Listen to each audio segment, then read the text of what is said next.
দেশের বিভিন্ন স্থানের সভা সমাবেশ ও মানববন্ধনের খবর জানাচ্ছেন নাদিরা সুলতানা। গাজীপুরের কালিয়াকৈরের চন্দ্রা বঙ্গবন্ধু সরকারি হাই স্কুলের গণিত শিক্ষক মোতাহার হোসেন টুলুর বিরুদ্ধে শিক্ষার্থীদের নির্যাতনের অভিযোগ উঠেছে। আমাদের ব্যাড টাচ করে, যেগুলো কিনা আমাদের একদমই সহ্য হয় না। এর আগেও 4 বার বিচার করা হয়েছে, তার বিচার করে নাই। এই চরিত্র নিয়ে সে যদি আমাদের স্কুলে আসে, আমাদের মেয়েদের কি হবে? আমরা যদি তার বিপরীতে কোনো কথা বলি, সে আমাদের মেরে ফেলবে, এরকম হুমকিও আমাদের কাছে আসছে। তার পদত্যাগপত্রের সুপারিশের বিষয় নিয়ে আমি মহাপরিচালক বরাবর আবেদন ইতিমধ্যেই ইমেল করে পাঠিয়ে দিয়েছি। ময়মনসিংহের গফরগাঁওয়ের হুরমতুল্লাহ কলেজের ভারপ্রাপ্ত অধ্যক্ষের অপসারণ দাবিতে সংবাদ সম্মেলন করা হয়েছে। কালকে জনসভা। Walton washing machine, simplifying life with hassle-free washing. July গণহত্যার বিচার ও জড়িতদের রাজনীতি নিষিদ্ধের দাবিতে কিশোরগঞ্জে বিক্ষোভ মিছিল করেছে গণ অধিকার পরিষদ। বিক্ষোভ সমাবেশ গণমিছিল অনুষ্ঠিত হয়েছে পটুয়াখালীতে। ঠাকুরগাঁওয়ের পীরগঞ্জে ব্যাটারি চালিত যানবাহন থেকে চাঁদা আদায়ের প্রতিবাদে মানববন্ধন প্রতিবাদ সমাবেশ করেছে শ্রমিকরা। সিরাজগঞ্জে অস্ত্র আইনে গোপাল চন্দ্র নামে এক ব্যবসায়ীকে যাবজ্জীবন কারাদণ্ড দিয়েছে আদালত। যুগ্ম জেলা ও দায়রা জজ আদালতের বিচারক সুপ্রিয়া রহমান এই রায় দেন। নীলফামারীর সৈয়দপুর রেলওয়ে কারখানায় পদোন্নতির দাবিতে মানববন্ধন করেছে যান্ত্রিক বিভাগের ৩ শতাধিক শ্রমিক কর্মচারী।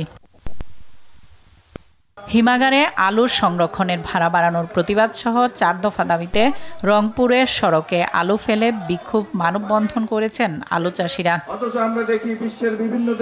রংপুর জেলা মোটর শ্রমিক ইউনিয়নের সাধারণ সভা ও নির্বাচনের দাবিতে মানববন্ধন সমাবেশ করেছে জেলা মোটর শ্রমিক ইউনিয়নের সাধারণ সদস্যরা।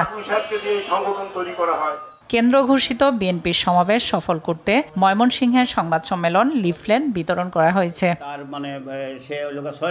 আওয়ামী লীগ নির্বাচন ব্যবস্থা ধ্বংসের জন্য দায়ী বলে মন্তব্য করেছেন বিএনপির কেন্দ্রীয় নেতা অ্যাডভোকেট এম রুহুল কুদ্দুস তালুকদার দুলো। নাটোর চিনিকল শ্রমিক কর্মচারী ইউনিয়নের নেতাদের সঙ্গে মতবিনিময় সভায় তিনি এসব কথা বলেন। বাগেরহাটের মোল্লাহাটের তারুণ্যের উৎসব উপলক্ষে ইউএনও কাপ ব্যাডমিন্টন টুর্নামেন্ট অনুষ্ঠিত হয়েছে। ঝালকাঠিতে প্রিন্স ও পারভেজ নামে 2 যুবককে কুপিয়ে আহত করায় জড়িতদের গ্রেফতার দাবিতে বিক্ষোভ মিছিল মানববন্ধন করা হয়েছে। পটুয়াখালীর কুয়াকাটায় সাংবাদিক জহিরুল ইসলাম মিরনের উপর হামলার প্রতিবাদে মানববন্ধন করা হয়েছে।